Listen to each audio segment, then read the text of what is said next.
Hi, today I want to talk about bullying shortly because I got a letter about it. And it was a message on YouTube, but it was formed like a letter. I'm not going to read it because it was very depressing to me. And honestly, some of the things that were said just kind of made me sick. It was bringing up bullying. It was bringing up the school shootings that have happened recently. It's brought up it asked what my opinions were. It brought up how in the tech field that there is more bullying because nerds on average enter the tech field, and those are the people who get picked on. And I want to talk about it a little bit because when I was a kid, I also got bullied pretty badly. I was eccentric. I was weird. I was smart. You know, at 5, 6 years old, I was writing GW basic programs. Again, it's a silly language, but when you're 5 years old, it's it's something. And I wasn't in good shape either. I had health issues. I still have health issues to this day, but at the very least, I'm kind of learning to adapt to them a little better. And I had twitches. I was also broke. My parents never really made a lot of money, and we lived in a neighborhood with a lot of these spoiled little crap children that they got everything they wanted, all the PlayStation games they wanted, all the shoes and the clothes they wanted. While I was playing the same Tetris on my beat-up Game Boy, wearing Everlast and cheap Kmart shit to school every day. And I was also weird. I gotta give him that. So yeah, I did get bullied quite a bit. And there's a lot of bad advice that I was given. There's a lot of bad advice I still see being given because a lot of adults don't remember what it was like to be a kid. And since they don't remember the situations, they don't know how to give the advice. And one of the things that I remember very well was what it was like to be 2, 4, 10, 13. I have vivid memories with audio and video stored up here from when I was 2 years old that I can recall to this day. So it's easier for me to give advice than for some other people on how to deal with certain situations when you're a kid because I remember them very well. And there's a couple of bad pieces of advice. And I want to try to relay some of my experiences to you in the hopes that this will help you. So if you're one of those people who's out there about to go out and shoot up a school or stab a bunch of people, I really hope that you watch this video, and I really hope that it helps you a little bit. The first things first, bad advice. Just hit the bully back and he'll respect you. Even if you get your ass kicked, just hit the kid back, and and it'll never happen again, and everything will be hunky dory. This is really easy to say when you're an adult. This is really easy for me to say, and I've said it before, admittedly, and I'm wrong. This is really easy for me to say when I'm 26. I've been going to the gym every day for the past 9 years. I'm in good shape. I can bench press over 100 pounds over my weight several times. I go running. I go sprinting once a week. I go running every other day, and it's easy for me to say that because right now, if somebody were to hit me, I'm not athletic, I'm not fast, but they're going to hit me and I'm going to do this. And then when I go to push them, they are going to fall, and it's going to hurt really hard because I'm in good shape. But yeah, when I was 13, 12 years old, and close to the height I am now, but 79 pounds, and the bully is 120 pounds, and he's athletic, and he's quick, and he's strong. No. Let me explain the reality of that advice. So he's 80% sure, based on his prior experience, that he can kick your ass. And the particular kid I'm going to talk about had been screwing with me for over 8 years, mentally, emotionally, and physically. In this case, by 8th grade, physically all the time, because he knew he could get away with it. So what he would do in the schoolyard of IS-24 was hit me up against this ripped part of a fence. And best case scenario, after he grabbed me and he hit me into this, I would feel pain. Worst case scenario, since it was ripped, it would actually scratch my back, and I would get all these cuts, and I'd go home with these cuts on my back that I couldn't do anything about because I got cut by the fence. So one day I decided I am going to hit him back. I am going to hit him back. I'm going to listen to all this advice I got. Let me tell you what happens. He's 80% confident that he can kick your ass. When you hit him back, when you make an angry face and you go, hit him back as hard as you can, and he doesn't move, or he does this, and then he does this, and you fall down. Now he has 100% confidence that he can kick your ass. So before he was 80% confident that if there was a conflict, just because he did not have the experience of you hitting him, he was 80% confident that he could kick your ass. Now he's 100% confident that he can kick your ass. And if none of the school aides see it, or they see it and they just think it's kids playing, or they can't see because there's 6,000 fucking kids in a school that's designed for 300 people, then he knows he can kick your ass and get away with it with 100% certainty. And what do you think is going to happen when he knows he can kick your ass with that 100% certainty and get away with it? He's going to try to take it to the next level because that's what bullying is about. What can I get away with? How can I entertain myself by getting away with things that I should not be allowed to get away with? And he told me, now he's going to try to kill me. And he had this big smirk on his face. And he was serious because let me explain how this worked. So when I got off the school bus, there was a road here with cars. narrow sidewalk, and then there was a hill that was leading up to the house in this one block. So what he used to do is he used to try to time it so that when I wasn't looking and when there was a car coming by, he would climb up the hill, he'd run down the hill as fast as he could and hit me so that I would get hit into a car. And best case scenario, I don't hit a car. Usually I would hit the side of a car. Worst case scenario, a car would have to stop because I would get hit right in front of it, and if they didn't stop short, they would have ran over me and he would have actually killed me. And this went on for a good 5 or 6 months. That's where hitting the bully got me. That's where fighting back so that he would respect me got me. They just tried to do it harder because he knew he could get away with it. So I decided to tell the assistant principal at the time, his name was Mr. Gilberto. The reason that I don't feel bad giving names or shaming people is because he was an authority figure for the school, and I told him what was happening, and he didn't care. It's not even, I don't expect the guy to drive home with me. I don't expect the guy to watch all the time, but I'm telling you, very politely, that there's a person who goes to this school who's been screwing with me for the 3 years I've been going here, the 5 years I went to the last school, and now he said he's going to try to kill me, and here's what he's actually doing. He did not make eye contact. I mean, he was talking, he didn't use more than 10 words to tell me how he could not help me, and he didn't make eye contact. He was very strict. A man, gray hair, talk like this, mustache, didn't care. So, yeah, there was absolutely no help, and there's not really much you can do. Hitting the bully, that doesn't work. Telling on the bully, that doesn't work. And I get it. Like, when you're at that point, again, I was never there. I never got to that point. And if I did, I don't think I'm crazy enough to act on it. I was never at the point of thinking I'm going to go into the school with a knife or a gun and shoot up all these people. But if somebody did go into that school that same day that I saw Mr. Gilberto just ignore me, as I said, there's somebody in the school who's actually trying to kill me, and he's trying to take out and do this, and he didn't care. He didn't even turn his head to make eye contact. If somebody came into school and tried to shoot him in the head, I wouldn't feel sympathy. I wouldn't care. I wouldn't go to his funeral. And now at 26, I still wouldn't feel bad because I told you that somebody is actually trying to kill me, and you didn't care when it was going to happen to me. So why should I care when it happens to you? But continuing with the story. So I got tired of this around the time that I was in 11th or 12th grade. And I didn't get picked on that much in high school. And all these kids, they didn't go to the same high school I did. So the high school experience was much better for me. But I was walking, and so I decided I'm going to start exercising. I don't care that I have health issues. I don't care that I was the weakest kid, the slowest kid in my class all these years, that that I had twitches, that I wasn't in good shape at all, that my arms were like noodles. I decided I'm going to try to do something about it. So I'm in 11th grade, 11th to 12th grade. I'm 16, 17 years old. I'm about 90 pounds. And I'm the same height that I am right now. I was 90 pounds. And I decided I'm going to change my diet. I talked to my dad about changing my diet. He was a chef, so he made food for me, which I was very appreciative for until I stopped living with him, and now I have to cook for myself, and it sucks. But anyway, I changed my diet, and I started an exercise routine using my school's gym. And for the days that my school was closed, I joined the YMCA, and I went to that gym. And I didn't cheat. I didn't do bullshit exercises where it's like, this is my curls, like, this is my shoulder workout where I'm leaning back, or this is my bench press so that I could do more weight. I did real exercise. I did it 7 days a week. I set it up so that, I wasn't ever giving a certain muscle group less than 5 days to rest from what I did. And I went every single day. It didn't matter how tired I was. It didn't matter if I went to school 7 hours. It didn't matter I had 8 hours of work and then studying to do. I made the time to do my 30-minute run, or my 5 minutes of sprinting, or my 45 minutes of weightlifting at the gym 7 days a week for 2 years. And I wasn't 90 pounds anymore. I was like 140, 150 pounds, the same height. And this was not fat. This was just muscle.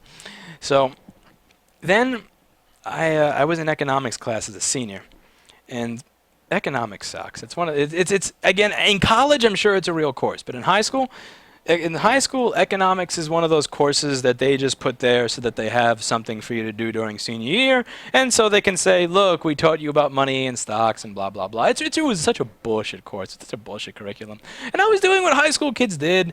I asked to go to the bathroom, and I made sure to make it a 20-minute trip, so I just didn't have to sit there and listen to crap anymore. So I go to walk around, and I'm taking the long route back to economics class right down the hallway for the gym. And I see this the kid from 8th grade who he didn't go to my high school, and I saw him. I don't know if he just transferred in. I don't know if he was just cutting in to see some friends, because it was really easy to cut into Susan Wagner High School. It was so easy to cut in and out of the school. It was a joke. But I don't know what he was doing there. To this day, I won't. I don't know what he was doing there. To this day, I'm not going to know. But he looked at me. He had this big smile of recognition on his face, like he had just seen me yesterday, and like nothing had changed. And he looked at me to make a comment, and he said, you know, nice shoes. Is that how your mother affords her Xanax? And then he got into a smile. And a lot of things went through my mind at the time. You know, a lot of these people say when they do something that's really, really bad, you know, when you watch Law and Order or these TV shows, it was just a blur. I blacked out. I wasn't even myself. I don't remember anything. I can't believe that was me. No. I remember every single moment and every single thing that I did. I believe that you have to take responsibility for what you do in life, whether it was good or bad. You don't get to hide behind the bullshit. You know, 9 years later, I remember every single moment of this day and this conversation. He looks at me and he goes, you know, he just looked at me with that bullshit, arrogant, cocky piece, whatever, and said, nice shoes. Is that how your mother can afford all her Xanax? And I don't know, to this day, I don't know how he found out that my mother had been mentally ill since I was a child. I don't know how he knew that she took Xanax. And I don't know who told him. I don't know, maybe he talked to one of my friends, the few friends that I had when I was in junior high school. There were only two kids that knew that my mother was mentally ill. And I didn't think that either of them knew him. And she took more than that. And I was thinking about a lot of things at the time. I was thinking about how my dad missed a lot of work opportunities because he decided to stay home and take care of my sick mother, which is why he didn't make a lot. I thought about some of my dad's health problems, which is why he wasn't able to go to work and make the money required so that I could wear $150 disposable shoes that you buy new ones of every month, like every other kid in Staten Island. I don't know if I thought about my sick mother, who had been. Maybe I was also thinking about my sick mother, who had been mentally ill from my young age till the day that she died of it. And all of this came up at the same, like, 1 or 2 seconds of time. Before I could actually think about what to do I walk away and ignore it? Do I hit him? Do I tell him that that's not the right thing to say? You should apologize. Before I could do any of that, he did the same thing that he did in 8th grade and 7th grade, and he grabbed my shirt as hard as he could to push me up against a wall. And there was this little section where the wall had the brick and had this stone in between it, and it was sharper than all the other sections because the school was just fucked up. Like, all the tiles were yellow and orange. It was just messed. And he went to hit me. And something changed. This was the first time, like really the first time in my life that I figured out that I had a thigh muscle. Like, you know when you do this, I mean, if you work out and you work out your legs, like this muscle like just goes and sticks out. That was the first time I realized that that was actually there and actually felt it. Because he had went to do this, and usually by now I'd be boom up against the wall, and this time was like I didn't move. And I looked at him. He's like, oh. And he hit a little harder, and nothing happened. And I was still a very, very slow person. I'm still not coordinated. I'm not athletic. But I go to grab his hand, and he stops it, and then I just push right through while he's blocking me and get to him. And now he's got this look in his eye, like, oh crap. And I'm thinking to myself, you have gained maybe 15 pounds since 8th grade. Oh boy. I had this. I knew exactly what I was going to do. I wasn't going to just push you out of the way or temporarily disable you so I can walk back to class. No. The hallway, the door, the stairwell to the basement was right in front of the gym. So I carried him a good 8 or 9 yards over, and I dragged this man by the arm and the shoulder. I had him by the armpit like this.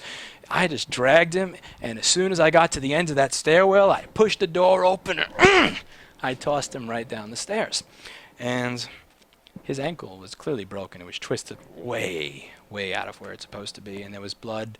I don't know if it was around the mouth, the nose, ear. I don't know. It was like somewhere around here at the bottom of the stairs. And he was moving like a little bit, but clearly very fucked up. And I felt like for 2 to 3 second 9-yard trip where he is trying as best as he can to get away from me, and nothing is working, and I am just dragging this person that used to be this brick that I hit as hard as I could, and he didn't move like that. And it felt like it wasn't even the same person anymore. It felt like I was dragging a birthday balloon down the hallway at this point. That was one of the top moments of my life. From age 0 to 17, that had to have been one of the most rewarding 3 seconds. And let me explain what happens in these moments. You may think that that's a great feeling, that's a great ending to the story. I wish I could feel that way against the guy who's fucking with me. No, it's not. because it's like a pendulum. Let me explain how that works. So you go all the way, you get that high on the revenge, you get that high on getting back at that person, it's not being vulnerable anymore. It swings all the way back over here to feelings of misery and self-hatred and being disgusted at yourself and feeling manipulated and feeling like somebody else was allowed to change how you feel, and you feel cheap and you feel shitty and you feel like you just want to dig a hole and die. And there's a reason for that. It's because you let somebody else change your emotional state. So that revenge came out of the anger. The anger came out of him, which means he changed how I felt. He affected my actions, which means that even though he's lying there with a broken ankle and his face is bleeding and fucked up and he didn't screw me up and he didn't hit me up against a wall this time, even though I won, I felt like complete shit. I felt worse than I had felt in my entire life because I let somebody else affect my emotional state. And whether you're dealing with a customer who gets you irate to the point where you lose control, whether you're dealing with a girlfriend who gets to the point where you're screaming and acting in a way that you wouldn't, or you're acting jealous or spiteful or passive aggressive in a way that you wouldn't, when you let somebody else change who you are, you have lost. And whether you're a kid or an adult, at any point in your life, when somebody else is allowed to affect your emotional state, you are fucked and you are screwed. Because again, even when people say like, you must be mad in these videos, you're angry and pissed off, when I'm doing these videos, I may get loud or I may get expressive, but I'm never mad. You're never wiping the smile off my face. As an adult, I could lose $30,000 in a day, and I have, and I still have the smile on my face. The only way I would be able to get to this point in my life, the only way I'd be able to learn the things that I've learned and go through the bad crap that I've gone through without failing, without hitting a wall and saying, I'm done, I'm never trying this again, I give up, is by keeping the smile on my face, is by not allowing other people to affect how I feel. So it's proportional. The more happy you feel at that revenge you got, the worse you're going to feel just 3 seconds later. The reason I'm saying that is because that's why I think a lot of these people who do these school shootings and do these school stabbings and all this violence, that's why they kill themselves at the end of it. This is just my theory. I can't be inside their head. I don't think it's about knowing that they're going to get caught or that it's the last moment. I think that somewhere in there they realized that they were just a regular person who is not insane, who is not a murderer, who is not even angry, and they allowed themselves to turn into this disgusting shit by these other people, and that they feel so manipulated, they feel like so weak inside, so worthless, because they allowed themselves to change how they feel, to change how they act based on somebody else, that they cannot stand to live anymore, and they just shoot themselves. And one of the things that I say in a lot of these other videos is about with salesmanship. One of the things I said is that you need to live in the world of your customer. And again, you may think that this is silly right now, but I am actually trying to sell people. If you are one of those kids who's getting bullied and you're right at that point where you're like, maybe I should do something really, really violent and fucked up back. If you're on that path that some of these kids were on, I am actually trying to sell you on something. And I'm not in my world. I'm not in the teacher's world, but the teachers are like, violence is bad and begets more violence. See, they don't care about that because they're already getting hit in the crap. They don't care about violence. These kids don't care about the principal. They don't care about the other people they're hurting. They just want to feel better. They just want to feel better, and they want to feel righteous, and they want to feel like they're not getting picked on anymore. So I'm trying to live in your world for a second. If you're one of these kids, I'm trying to live in your world and tell you, you want to feel better? You're not going to feel better. And I'm explaining to you how you're going to feel at the end of it as somebody who actually had one of these, again, on a small scale, like hitting somebody down the stairs is hardly shooting them with an Uzi. But I'm trying to explain to you in your world what is going to happen when you actually go about doing that, and what seems to be happening to the people who do this. At the end of it, they always have this, it's just this thing where they just realize what they've done, they realize how they've been manipulated, and they just end it for themselves. And that's what's going to happen to you if you do any of that. So I'm going to give you a couple of pieces of advice that I think are better. The first advice I'm going to give you is to get into shape. Do whatever you have to do, diet-wise and exercise-wise. Do whatever you can. If you can't even get a membership to a gym, go to your park, do calisthenics, do whatever it is you have to do, and keep regimen every single day to get in a better shape so that you actually can do something back. The second thing I'm going to recommend that you do, regardless of how bad it gets, regardless of how much you hate this person, is Only do what is necessary for self-defense. Only hit the person back just enough to keep them away from you. And the third thing is, at all times, as hard as it is, do not let them change how you feel. Do not let them change how you act. Do not let them change who you are. I know it doesn't seem fair right now. I know it doesn't seem fair right now, and maybe you have less money than them. Maybe you're not as strong as them, and you feel like everybody in this world is against you. But you need to realize that in a school of 1,000 people, there are millions of people out there in the world that come from millions of different little subcultures, millions of different demographics, and 1,000 people, that's just not the world. And what you need to realize is that while life does not start fair, it very often ends fair. One of the great things about Facebook, one of the great things about having no privacy in the internet age is that I can look up some of these people who used to do these things, who used to make fun of the fact that I came to school with crappy clothes on. He used to make fun of the fact that I was out of shape and hit me and whatever. That, they're wearing size 46 jeans. They're working at the mini golf courses as the janitor, and they're living in their parents' basement. Well, I'm living in a beautiful palatial apartment, and if I want to spend $3,000 on a vacation, it ain't nothing but a thing. Life doesn't start fair, but if you put work in, if you put effort in the right places, you really notice that it does end fair. And this is high school. The people that say high school are the best years of your life, I feel bad for you. I feel bad for the fact that living with your parents was the best years of your life. I feel bad for you that having to spend 8 hours of your day in a place where you have to go, "Excuse me, may I go to the bathroom?" When you have that level of freedom, that those were the best days of your life. They're not supposed to be. The people who say that have sad, sad lives. And what I want you to realize is that you have control over your emotions. You have control over how you feel, and you can actually affect the outcome.